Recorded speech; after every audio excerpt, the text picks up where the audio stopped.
चेन्नई के अंडरवर्ल्ड में एक बार फिर गूंजने लगी देवा की धमक।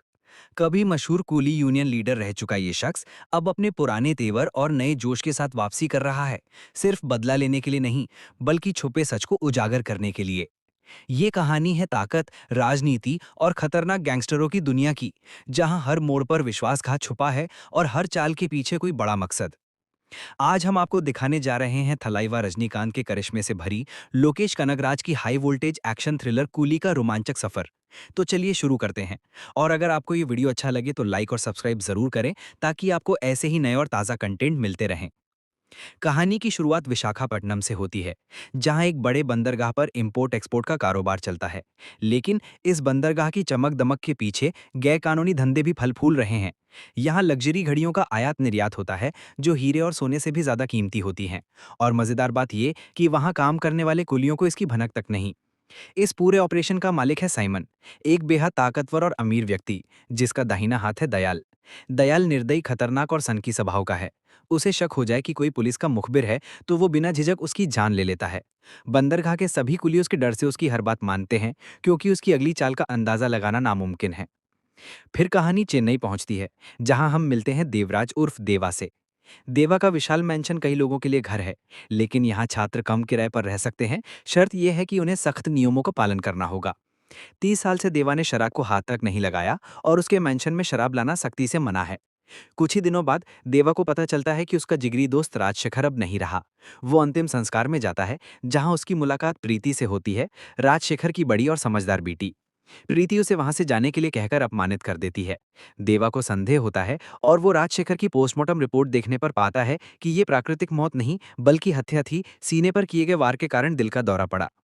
जांच के दौरान देवा को पता चलता है कि राजशेखर ने खास इलेक्ट्रिक चेयर बनाई थी, जो कुछ ही सेकंड में शव को राख में बदल सकती थी, ताकि पारंपरिक अंतिम संस्कार से होने वाले प्रदूषण को रोका जा सके। हालांकि अधिकारियों ने इस प्रोजेक्ट को खतरनाक मानकर बंद करवा दिया। बाद में साइमन को इस चेयर के बारे में पता चलता है, और वो दबाव डालकर राजशेखर से उसके लिए एक नई चेयर बनवाता है, ताकि अपने दुश्मनों के शवों का निपटान कर सके। राजशेखर मजबूरी में साइमन के लिए काम करने लगता है, लेकिन एक दिन उसकी मौत हो जाती है। अब दयाल के सामने शव निपटाने की समस्या खड़ी हो जाती है। तभी उसे याद आता है कि प्रीति भी ये चेयर चला सकती है, और वो अपने आदमियों को उसे लाने भेजता है। लेकिन वहां देवा मौजूद होता है, जो उन गुंडों को मार गिराता है और खुद प्रीति को लेकर दयाल के पास पहुंच जाता है, ये कहकर कि वो खुद चेयर चला सकता है। देवा का असली मकसद राजशेखर के हत्यारे को ढूंढना है। प्रीति शुरू में मुश्किलें झेलती है, लेकिन आखिरकार चेयर चला लेती है, और फिर दोनों शव निपटाने का काम करने लगते हैं।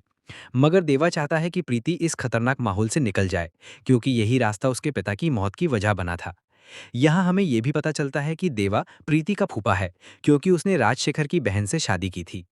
इसी बीच साइमन देवा को पहचानने की कोशिश करता है और कहता है, मुझे लगता है मैंने तुम्हें पहले भी कहीं। खैर छोड़ो, फिलहाल तो मुझे तुमसे एक बहुत बड़ा काम करवाना है।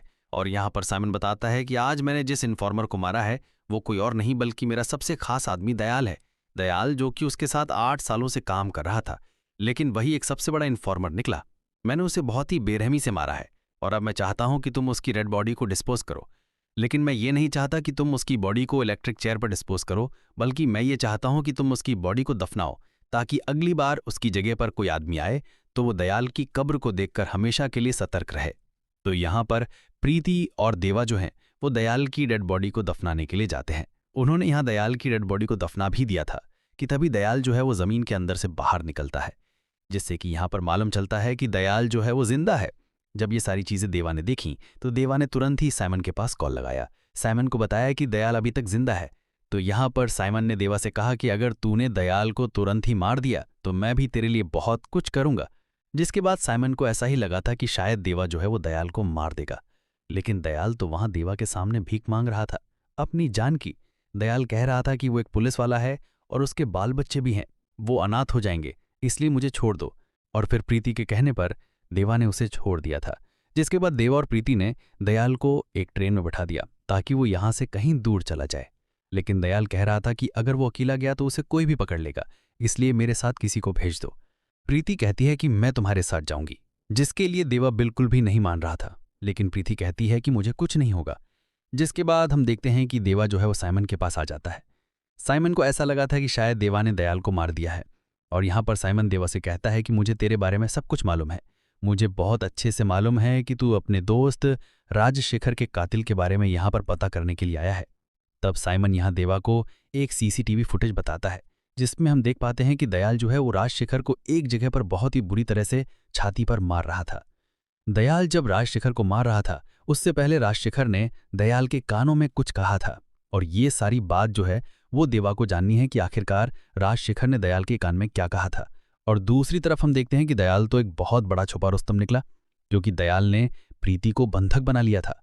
जिस ट्रेन से वो जा रहे थे उसके लोको पायलट को उसने मार दिया था। और अब यहाँ दयाल देवा के पास कॉल करता है और कहता है कि अगर अब तूने मेरी बात नहीं सुनी तो मैं साइमन को बता दूंगा कि मैं जिंदा हूं, फिर वो तुझे जान से मार देगा। और तो और यहाँ देवा ने दयाल से पूछ लिया था कि आखिरकार राजशेखर ने तेरे कान में क्या बोला था। दयाल ने भी यहाँ पर देवा को बता दिया कि आखिरकार राजशेखर ने क्या बोला था। वो उसे बताता है कि राजशेखर ने मेरे कान में पावर हाउस कहा था।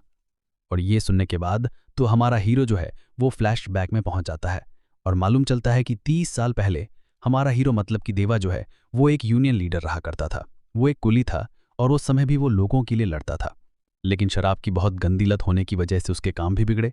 और राजशेखर ने एक दिन उसे कसम भी दी कि वो शराब छोड़ दे, और फिर तभी से राजशेखर ने शराब छोड़ दी थी। अब कहानी प्रेजेंट में आती है और मालूम चलता है कि दयाल के पास प्रीति है, और प्रीति वहां बिल्कुल भी सेफ नहीं है, जिस वजह से दयाल जितने भी काम देवा से बोलता, देवा को हर उस काम को करना पड़ता। मालूम चलता है कि दयाल के पास करोड़ों की संपत्ति है, उसके पास बहुत सारा गोल्ड है, लगभग उसके पास 200 करोड़ रुपए की संपत्ति है। वो उसे बढ़ाना चाहता है और ये सारा काम अब दयाल के लिए देवा करेगा। तो बहुत दिनों तक इसी तरह से देवा काम कर रहा था दयाल के लिए। और आगे हमें मालूम चलता है कि साइमन का एक बेटा भी है जिसका नाम अर्जुन है। अर्जुन जो है वो अपने पिता साइमन की तरह नहीं बनना चाहता है, बल्कि वो तो कस्टम ऑफिसर बनना चाहता है। और वो यहीं पर एक लड़की कल्याणी से प्यार भी करता है। कल्याणी भी उसे बहुत प्यार करती है, लेकिन अर्जुन जो है वो उसे लेकर यहाँ से कहीं जा नहीं सकता, क्योंकि वो यहाँ फंसा हुआ है। अब बहुत दिनों तक यहीं पर रहते हुए देवा को कुछ चीज़ें और मालूम चलती हैं। उसे मालूम चलता है कि इस बंदरगाह पर इंपोर्ट एक्सपोर्ट का काम तो होता ही है।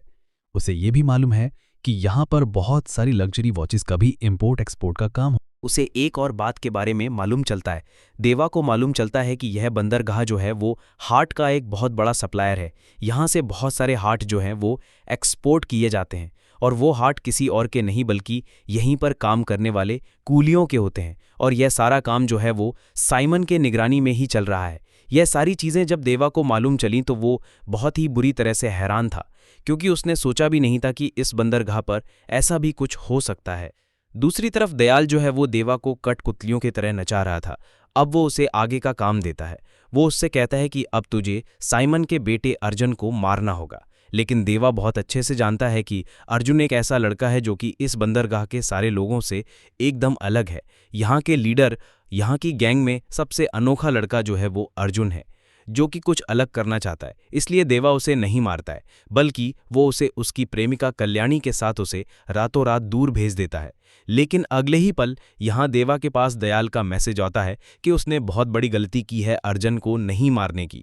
यह देखकर देवा भी हैरान था कि आखिरकार इतनी जल्दी दयाल को ये सारी चीज़ें कैसे पता चल गईं। दूसरी तरफ हम देखते हैं साइमन को, जिसे देवा के बारे में बहुत सारी चीज़ें मालूम चलती है, और तो और बहुत सारे सीसीटीवी फुटेज के द्वारा उसे मालूम चलता है कि देवा जो है वो हमारे ही लोगों को बुरी तरह से पीट रहा है, मतलब कि वो कोई आम इंसान नहीं है। अब अगले दिन दयाल जो है वो प्रीति को लेकर एक 30 मंजिला बिल्डिंग पर लेकर जाता है। वो यहाँ देवा के पास वीडियो कॉल करता है और उससे कहता है कि तूने जो गलती की है इस वजह से प्रीति की जान जाएगी। तब दयाल जो है वो प्रीति को 30 मंजिला बिल्डिंग से नीचे फेंकने लगता है कि तभी यहाँ पर देवा की टोन जो है वो चेंज हो जाती है और देवा उससे कहता है कि तू ऐसा नहीं कर सकता दिलीप। और दिलीप नाम सुनकर तो दयाल भी हैरान था, क्योंकि दयाल का असली नाम दिलीप ही है। और तो और देवा यहाँ दयाल से कहता है कि जब मैंने अर्जुन को कल्याणी के साथ भेजा तो अर्जुन तो तुझे नहीं बताएगा कि मैंने उसे नहीं मारा, बल्कि एक ही लड़की है जो तुझे बता सकती है, और वो है कल्याणी। तो देवा ने कल्याणी को उसी इलेक्ट्रिक चेयर पर बिठा कर रखा था जिस वीडियो कॉल में दयाल साफ देख पा रहा था। और यहाँ हमें एक बात और मालूम चलती है कि दरअसल में कल्याणी जो है वो दयाल की बीवी है। यह बात देवा को मालूम चल चुकी थी, और यह सारी चीज़ें देखने के बाद तो दयाल जो है वो पूरी तरह से हैरान था, जिस वजह से ना चाहते हुए भी उसे प्रीति को छोड़ना पड़ता है। और यहीं पर राजशेखर के एक दोस्त के द्वारा देवा को मालूम चलता है कि उसका कूली नंबर जो है वो 5821 है, और वो उससे यह भी कहता है कि अगर तेरे टेलीफोन पर किसी ने कॉल किया और अगर उसने तेरा कूली नंबर 5821 बोला तो समझ जाना कि वही तेरी औलाद है। राजशेखर ने यह सब कुछ तुझे बताने की कई बार कोशिश की जब वो साइमन के यहाँ पर काम कर रहा था, और उसे ऐसा लगा कि उसकी जान वो उनके पीछे पड़ा हुआ था और वो किसी भी हालत में बस प्रीति को चाहता था कि अगर प्रीति उसके पास आ गई तो सारा सिस्टम जो है वो उसके पास आ जाएगा। और जब प्रीति को ऐसा लगा कि उसकी जान खतरे में है, तभी उसे अपने पिता राजशेखर की एक बात याद आती है कि अगर वो कभी भी प्रॉब्लम में रहे तो उसे बस एक टेलीफोन नंबर पर कॉल करना है और उन्हें कुली नंबर 5821 बताना है। तो जब प्रीति को ये याद आया तो वो तुरंत ही उस नंबर पर कॉल लगा देती है और वहाँ कॉल उठाता है हमारा देवा। देवा वहाँ टेलीफोन उठाता है तो वो सुनता है प्रीति की आवाज़। प्रीति कहती है कि मेरे पिताजी ने आपके पास कॉल करने के लिए कहा था। मुझे नहीं पता कि आप कौन हो, लेकिन मेरे पिता ने कहा था कि मैं आपको आपका कुली नंबर 5821 बताऊं। ये सुनकर देवा को समझ आ गया था कि उसकी औलाद कोई और नहीं बल्कि प्रीति ही है। लेकिन अभी प्रीति की जान खतरे में है। वो ट्रेन में थी और दयाल जो है वो उसके पीछे पड़ा हुआ था। प्रीति जो है वो चेन्नई एगमोर स्टेशन पहुंचने वाली थी, लेकिन दयाल से जैसे तैसे उनका पीछा छूट गया था। लेकिन अब उनके पीछे कल्याणी लग चुकी थी। दयाल के पास अब एक दूसरा काम था। वो वहां साइमन के पास कॉल करता है और उसे बताता है कि इन सब काम के पीछे दरअसल में देवा का हाथ है और देवा ने ही अर्जुन को मारा है और बाकी सभी लोगों को। और अब देवा जो है वो सभी को ख़त्म करना चाहता है। और वो उसे ये भी बता देता है कि चेन्नई एगमोर में प्रीति पहुंचने वाली है, उसे किसी भी हालत में तुम्हें पकड़ना होगा। तो चेन्नई एगमोर पहुंचते ही यहाँ पर साइमन के लोग जो हैं वो प्रीति और कल्याणी को कब्जे में ले लेते हैं और यहाँ से वो लोग उसे साइमन के पास ले जाते हैं। तो अब साइमन के सामने प्रीति और कल्याणी दोनों ही मौजूद थे। कल्याणी यहाँ पर वही अपना नाटक शुरू कर देती है कि उसे माफ़ कर दो, वो ऐसी लड़की नहीं है, उसे फंसाया गया था। वो उसके सामने रो रही थी, बिलख रही थी। लेकिन फिर कल्याणी जो है वो साइमन को ही मारने की कोशिश करती है और ये सारी चीज़ें जो हैं वो दयाल के सामने वीडियो कॉल पर हो रही थीं। तब यहाँ पर साइमन को समझ आ गया था कि दयाल और कल्याणी के बीच में कुछ कनेक्शन है, तो साइमन कल्याणी को जान से मार देता है। दूसरी तरफ देवा को मालूम चलता है कि साइमन के लोग जो हैं वो प्रीति को हार्बर लेकर गए हैं। ये देखने के बाद तो यहाँ पर हमारा देवा जो है वो तुरंत ही साइमन के पास पहुँच जाता है और साइमन के गन पॉइंट पर यहाँ पर प्रीति बैठी हुई थी। यहाँ पर साइमन कहता है कि तूने अर्जुन को मारकर बहुत बड़ी गलती की है, तू क्या जाने औलाद की मौत का दर्द क्या होता है। साइमन यहाँ प्रीति को ऑपरेशन रूम में भेज देता है और कहता है कि मेरे कहने पर तुम इस लड़के का हार्ट निकाल लेना। जिसके बाद देवा साइमन को अपनी स्टोरी बताने लगता है। वो कहता है कि 30 साल पहले मैं कूलियों का यूनियन लीडर रहा करता था। हम 300 कूली जो है वो साथ में काम किया करते थे। मैं कूली के लिए कुछ भी कर सकता था। हम नॉर्थ इंडिया के एक शहर में जाकर काम करने लगे थे। हमारी फिक्र करने वाला कोई भी नहीं था, सिर्फ एक राजशेखर था जो कि हमारी फिक्र करता था। उसने मुझे बहुत ज़्यादा प्यार दिया, अपने घर में रखा। मेरे आगे पीछे कोई नहीं था। इसके बावजूद राजशेखर ने अपनी बहन, जिससे वो जान से भी ज़्यादा प्यार करता था, उससे मेरी शादी कराई। और फिर एक काम के चलते सेठ ने हमें विदेश लेकर गया। हम क्या काम करते थे हमें ही नहीं मालूम था। हम तो बस उठाने धरने का काम करते थे, बाकी हमें कुछ भी नहीं मालूम था। और जब हम विदेश में काम कर रहे थे तो हमें मालूम चला कि उन बॉक्स में ड्रग्स हैं, जिस वजह से हम सभी 300 कुलियों को अरेस्ट कर लिया गया था। तो फिर हम अब कुली से अपराधी बन चुके थे। तब हमारे सेठ ने हमसे कहा कि 300 कुली में से अगर 100 कुली भी अपना गुनाह कबूल कर लें तो बाकी के कुलियों को बचाया जा सकता है। तब हमने उन कुलियों को चुना जिनकी शादी नहीं हुई थी। तब हमने 60 लोगों से गुनाह कबूल करवाया और उन 60 लोगों में मैं भी मौजूद था। भले ही मेरी शादी हो गई थी, लेकिन मैं कुलियों का साथ नहीं छोड़ने वाला था। लेकिन बाद में हमें सेठ के प्लान के बारे में मालूम चला कि ये लोग हमें विदेश के जेल में पहुंचाने से पहले इसी समुंदर के बीच में मारना चाहते हैं। तब हमने साथ मिलकर उन सभी लोगों को बहुत ही बेरहमी से मारा, लेकिन मैं अपने साथी 30 कुलियों को नहीं बचा पाया। लेकिन यहाँ हमारे हाथ सेठ लग गया और हमने उसे बहुत ही बेरहमी से मार डाला। वो सेठ कोई और नहीं बल्कि तेरा पिता जेवियर था। जब मैंने तेरे पिता को मारा था तब भी तू वहीं खड़ा था और इसीलिए तुझे मैं आज भी याद हूँ। और जिस प्रीति को तू मारने के लिए गया है ना, वो राजशेखर की बेटी नहीं बल्कि वो मेरी बेटी है। ये सारी बातें सुनने के बाद साइमन का खून खौल जाता है और वो देवा को मारने के लिए आगरे आता है। लेकिन यहाँ पर बहुत सारी फाइट करने के बाद देवा जो है वो साइमन को बहुत ही बुरी मौत मार डालता है। आखिर में देवा ने सभी को बचा लिया था और प्रीति भी बच गई थी। वो जब यहाँ से वापस आ रहे थे कि तभी यहाँ पर बहुत सारे गैंगस्टर आते हैं। वो देवा और उसके लोगों को अपने साथ ले जाते हैं, जिनमें प्रीति और प्रीति की दोनों बहनें भी मौजूद थीं। तभी यहाँ पर एक बहुत बड़े विलेन दाहा की एंट्री होती है, जो कि कोई और नहीं बल्कि आमिर खान होता है। तो दाहा के साथ जिन लोगों ने गद्दारी की, मतलब कि साइमन के लोग, उन्हें यहाँ पर दाहा जो है वो बहुत ही बुरी तरह से मार डालता है। और अब बारी थी यहाँ देवा के लोगों की, जिन्होंने उनके साथ गद्दारी की है। जब दाह यहाँ देवा के पास उसे मारने की कोशिश करने ही वाला था कि तभी यहाँ पर दाह को याद आता है कि इस आदमी को मैंने पहले कभी देखा है।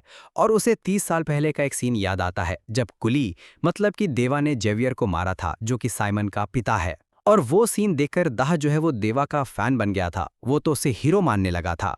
वो चाहता था कि एक दिन देवा जो है वो उनका राइट हैंड बने। दाह यहाँ पर देवा से कहता भी है कि क्या वो उनका राइट हैंड बनेगा। लेकिन यहाँ पर देवा जो है वो दाह के पिता से बात करता है, जिनकी आंखों में देवा के लिए एक अलग सा डर मौजूद था। आखिर में हम देखते हैं कि दाह के लोग जो हैं वो यहाँ पर दयाल को भी उठा ले आते हैं और यहाँ उसके लिए एक बहुत ही गहरा गड्ढा खोदा जाता है और उसे उसके अंदर दफना दिया जाता है। दाह यहाँ पर देवा से पूछता है कि आखिरकार इतना बड़ा गड्ढा खोदने की क्या जरूरत है। तब यहाँ पर देवा बताता है कि ये बाहर आ जाता है। आखिर में दाह यहाँ पर देवा से कहता है कि मुझे तुम्हारे एक मिशन में ज़रूरत पड़ सकती है, लेकिन तुम हमेशा मेरे लिए रेडी रहना, जिसके लिए देवा ने भी हाँ कर दिया था। तो इसी के साथ ये फिल्म यहीं पर समाप्त होती है। वीडियो पसंद आई होगी, वीडियो पसंद आई हो तो वीडियो को लाइक करके चैनल को सब्सक्राइब करें। Thank you. जय श्री राम।